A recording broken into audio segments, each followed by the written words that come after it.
Hello friends, good morning. Happy life with Manorama audio blog को मो मनोरमा आपण समस्त बहुत बहुत स्वागत जनावि। फ्रेंड्स केमती अच्छे समस्ते ईश्वर को कृपा समस्त भलरे थे, सुस्थ और सुरक्षित थे बोले आशा। आम भी फ्रेंड्स गोटे प्रकार भलरे ही अच्छु। एबे टाइम हो 8टा पाखापाखि मु ब्रेकफास्ट बनवाई आसली। ब्रेकफास्ट माने आज पोड़पिठा करुच्ची। से दिन पोड़पिठा करी कि पिठो बड़ी तुम जिते कम भी केते कम बाटब भी जमती तो 2 3 थर तो ही जाए। मुझे बाटे कौन गोटे कप माने बिरी रे 2 कप चाउल देकर बाटे, बेसी भी बाटी नथली कि 2 थर तो पोड़पिठा हवाटा हम आ बेसी भी ना 2 जन को छोटे हेले भी चली जाऊँगी। कि आज मुझे डायरेक्ट प्रेसर कुकर दे देती कदली पत्र कि तले देती आउ टाइम हो गलानी बोले काढ़ी तलपटा पूरा रेड होता बढ़िया कि ऊपर पटा टी होता एयर फ्रायर देदेली जल्दी जल्दी करदेवी कहीं 8टा 15 20 सुधा हमको खावा थाए। आउ नड़िया थिला नड़िया देनी बोले चलो चटनी ही करदे। चटनी लगी जो देखिली ना भजा बादाम नाला अल्प टी से भजा बादाम आ भजा बुट मिसेक चटनी बाटी देती। सकालू से जलखिया 8टा 20 बेलू ना हजबैंड रेडी होकर आस टेबुल बस पड़े माने डाइनिंग टेबुल खावाई कहीं भी टाइम हो ड्यूटी जी ना से जल्दी जल्दी मत करा पड़े सकालू।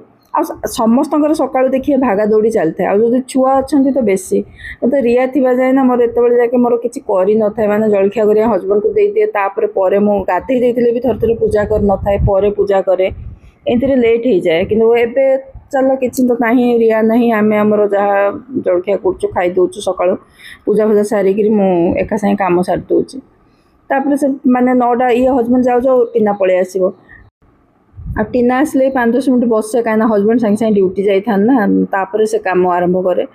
आ से कम आरंभ कला बेलू मुझे देखिली मन पड़ा रिया तार बोतल 2टा जाक देती मुझे 2टा बोतल नहीं देती आ 2टा बोतल से तार ये 2टा दे देती मम्मी सफा करदेबू।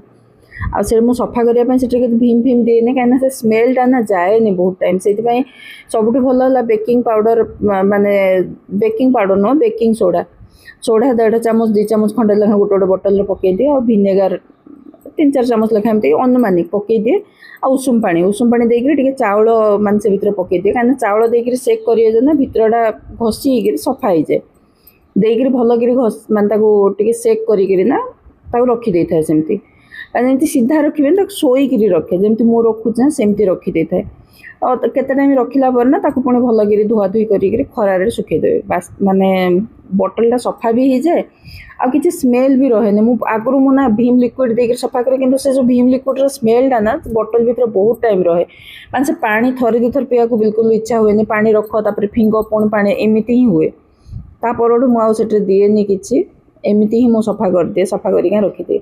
हजबैंड को ड्यूटी बोतल भी जो ड्यूटी को लेकर जाती से बोतल भी मझे मझे मुझे सफा करके रखिदिए।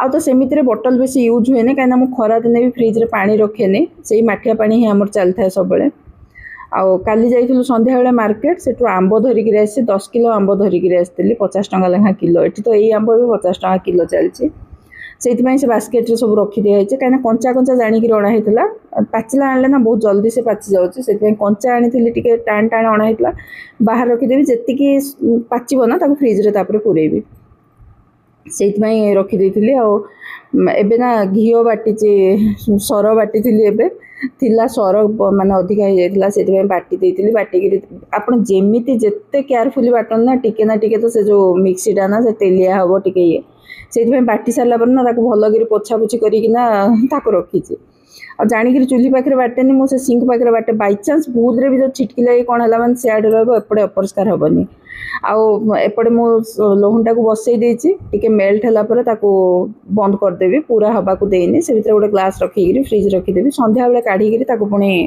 घी मारि आ से भितर टीना को चा कर ना पलि आसली मक्का छड़ाई जो मक्का अणा होता काली ना सेठू तो 2टा पोड़ी खाई आउ 3टा थिला मैं आज कषि मक्का जाक छड़े रखी संध्या बेले कम से कम भाजीदेले भी ना से खावा हो कषि मक्काटा भजा भल लगे सेमती भी मत तो भल लगे कषि मक्का बिना किसी देकर भाजिक खाइले कि छड़ेवा को टाइम लगे जमी टाइम टेकिंग कम टे हजबैंड थे 2 जन मिसिक छड़े दो कि आज कल चल मुझे छड़े दिए छड़े रखीदिए से भितर माँ को फोन कली कहीं माँ को फोन कर मिक्सी फिक्सी चलेबी लहुणी बाटी कम था कर किंतु सकाळे ना जमीती हजबैंड गला थे फोन करे मु करे किंतु 3टा बेलू माँ कर टाइम फिक्स 3टा 5-10 सुधा से निहाती कर थोड़े थोड़े एमती कला बेलू ना से माने रिचा कर माँ जदि कर मुझे अरे आई फोन कर ରିଚା ଦିନେ କହୁଛି କହିଲା ମମି ରଖ ରଖ ତୁ ଆଇ ସାଙ୍ଗେ କଥା ହଉ, ନହେଲେ କହିବ ମୋ ଝିଅ କୁଆଡ଼େ ପଳେଇଲା, ମୋ ଝିଅ କୁଆଡ଼େ ଗଲା, କଥା ହେଉନି। ମୁଁ କହିଲି ଆରେ ମା ଥିବା ଯାଏଁ ସେତିକି, ଯେତେବେଳେ ଯାଏ ମାନେ ମା ତ ମା, ସେ ଯେମିତି ହଉ, ମୋ ମନ ଯେମିତି ତମ ପାଇଁ ଟାଣୁଛି ନା ଏବେ ବି, ମା ମନ ତ ସେମିତି ଟାଣିବ ଯେମିତି ହେଲେ, କଥା ନହେଲେ ତାକୁ ବି ଭଲ ଲାଗିବନି। ସେଇଥିପାଇଁ ମୁଁ ନିହାତି ମାନେ ସକାଳୁ ଥରେ କଥା ହେଇଯାଏ ଯେମିତି ହେଲେ। 3ଟା ବେଳକୁ ସେ ଫୋନ୍ କଲେ ପଚାରିବ ଖାଇଲୁଣି, ଏବେ ଯାଏଁ ଖାଇନୁ, ସେ ନିହାତି ପଚାରିବାଟା ପଚାରିବ। ଆଉ ମକା ରଖିଦେଇକିରି କପଡ଼ା ବି ସେ ଭିତରେ ହେଇଗଲା। ମୁଁ ରୁମ୍ରେ ହିଁ, କାହିଁକିନା ବର୍ଷା ଟିକେ ହେଉଛି, ମେଘୁଆ କରିଛି, ସେଇଥିପାଇଁ ରୁମ୍ରେ ହିଁ ତାକୁ ଉପର ରୁମ୍ରେ ହିଁ ଶୁଖେଇ ଦେଉଛି। ବାହାରେ ଶୁଖେଇବାକୁ ସାହସ ବି କରୁନି, ମାନେ ବାହାରେ ଶୁଖେଇବି ସେ ପୁଣି ଟିକେ ବର୍ଷା ପଡ଼ିଲେ ନା ମନଟା ସେଇଠି ଥିବ, କପଡ଼ା ଓଦା ହେଇଗଲା, କପଡ଼ା ଓଦା ହେଇଗଲା, ସେ ଆହୁରି ଟେନସନ୍। ସେଇଥିପାଇଁ ତାକୁ ରୁମ୍ରେ ହିଁ ପକେଇ ଦେଇଥିଲି ଆଜି ନେଇକିରି। ଆଉ ଶୁଖେଇକିରି ଆସିଲା ପରେ ଚାଲନ୍ତୁ ଆପଣ ସେୟାର କରିବି ମିଶୋରୁ କେତେ ଜିନିଷ ଆସିଥିଲା ମୋର ସର୍ଟ ଭିଡ଼ିଓ ତ ଦେଇଥିଲି। ଆଜି ପୁରା ଦେଖାଉଛି ଆପଣଙ୍କୁ। ଆଉ ଜଣେ କହିଥିଲେ ଯେ ମିଶୋର ଆଡ଼ଭର୍ଟାଇଜମେଣ୍ଟ କରୁଛ, ନା ଡିଅର୍ ମିଶୋର ଆଡ଼ଭର୍ଟାଇଜମେଣ୍ଟ କାହିଁ କରିବି, କିନ୍ତୁ ମୋର ଯାହା ଦରକାର ଜିନିଷ ନା ମୁଁ ସେଇଟା ହିଁ ମଗାଏ। ଦରକାର ହେଲେ ଯଦି ଭଲ ଅଛି ତ ଆପଣଙ୍କ ସହିତ ସେୟାର କରେ, ଯଦି ଭଲ ନାହିଁ ମୁଁ କହିଦିଏ ଯେ ଏଇଟା କିଣନ୍ତୁନି, ଏଇଟା ଭଲ ନାହିଁ ବୋଲିକିରି, ଯଦି ଭଲ ନ ପଡ଼ିଛି। ଏଇଟା ଗୋଟେ ଚନ୍ଦନ ପେଡ଼ି ମୋର ଦରକାର ଥିଲା, ଗୋଟେ ଅଛି, ଆଉ ଗୋଟେ ଦରକାର ଥିଲା ମଗେଇଛି, ବହୁତ ହେଭି ଅଛି, ଆଉ ପ୍ୟାକିଂ ବି ବଢ଼ିଆ ହେଇକିରି ଆସିଥିଲା, ଆଉ ରଫ୍ ଅଛି ଯେହେତୁ ବଢ଼ିଆରେ ହେଇଯାଉଛି ବି ଘୋରି ସେଠିରେ ଚନ୍ଦନ। ଆଉ ଏଇଟା ମୋତେ ସବୁଠୁ ବଢ଼ିଆ ଲାଗିଲା, ଚିଲ୍ ବିଲ୍, ମାନେ ଫ୍ରିଜ୍ରେ ରଖିବା ପାଇଁ। ଫ୍ରିଜ୍ରେ ସେମିତିରେ ବି ନା ଦେଖିବେ ସ୍ମେଲ୍ ଆସେ ବୋଲିକି ନା ବେକିଂ ପାଉଡ଼ର ରଖିବାକୁ ପଡ଼େ, ବେକିଂ ସୋଡ଼ା ଫ୍ରିଜ୍ରେ। ମୁଁ ଗୋଟେ ଗିନାରେ, କାଚ ଗିନାରେ ରଖିଥାଏ, କିନ୍ତୁ ଏଇଟା ଯେତେବେଳେ ଦେଖିଲି ନା ମୋତେ ବଡ଼ କ୍ୟୁଟ୍ ଲାଗିଲା। ଦେଖୁନାହାନ୍ତି ବହୁତ କ୍ୟୁଟ୍ ହେଇଛି, ମାନେ ପେଙ୍ଗୁଇନ୍ ବହୁତ ସୁନ୍ଦର ହେଇଛି, ସେଇଥିପାଇଁ କିଣିଥିଲି। ମାନେ ମଗେଇଛି, ଚାଲ ଏଇଟା ଯେଉଁଠି ରଖିଥିଲି ଫ୍ରିଜ୍ରେ ବି ନା ଭଲ ତ ଲାଗିବ। ଆଉ କାଚ ଗିନାଟା କ'ଣ ପଛପଟେ ମୁଁ ରଖିଦେଇଥାଏ, ମାନେ ପୁରା ଲାଷ୍ଟ ବେଳକୁ, ଲାଷ୍ଟ ଆଡ଼େ ନା ତାକୁ ରଖିଦିଏ କାଚ ଗିନାରେ ସୋଡ଼ା। ଆଉ ମାସେ ଖଣ୍ଡେ ଗଲେ ନା ସେ ସୋଡ଼ା ଚେଞ୍ଜ କରିକିରି ପୁଣି ନୂଆ ବେକିଂ ସୋଡ଼ା ପୁରେଇ ଦେଇଥାଏ, କିନ୍ତୁ ପଛପଟେ ହୋଲ୍ ଅଛି, ସେଇ ବାଟୁ ମାନେ କାମ ଦେବ ସେଇଟା। ଆଉ ଚାହିଁଲେ ଆପଣମାନେ ନିଅନ୍ତୁ, ବଢ଼ିଆ ହେଇଛି। ଆଉ ଏଇଟା କିଚେନ୍ ୱାଇପର୍ ମାନେ କିଣିଥିଲି, ମୋର ଖରାପ ହେଇଗଲାଣି, ସେଇଥିପାଇଁ 3ଟାକୁ 60-62 ଟଙ୍କା ଭିତରେ ପଡ଼ିଥିଲା। କିଣିଦେଇଛି ଏକା ସାଙ୍ଗେ 3ଟା, ସେମିତିରେ ନା 4-5 ମାସ 6 ମାସ ବେଳକୁ ସେ ଖରାପ ହିଁ ହେଇଯାଉଛି। ଆଉ ଏଇଟା ପନ୍ଖୀ ମଗେଇଛି, ମୋର ପ୍ଲାଟଫର୍ମ ଉପରେ ଠିଆ ହେଇକିରି କାଟିବା ପାଇଁ ମୋତେ ମଗେଇଥିଲି।